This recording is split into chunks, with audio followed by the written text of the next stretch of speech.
Good morning, August. This is my Og with the tri-burst circuit installed. Kita niyo po yung metal part na yun? Yun po yung potentiometer na determine ko ilang burst ang kaya nang gawin. Set muna natin single fire.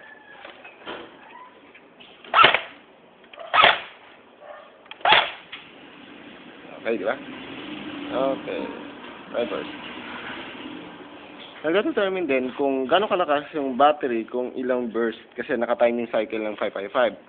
So, pwede rin din siyang as indicator kung malolobat ka na. Pag bumababa na yung burst niya, hindi nagiging 3, malolobat ka na.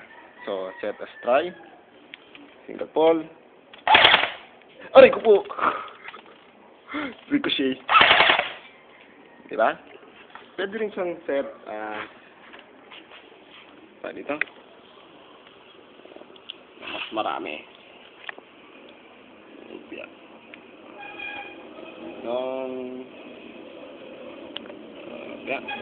Like this. Ilang ba? Diba? Depende rin sa kung ano yung sinet nyo.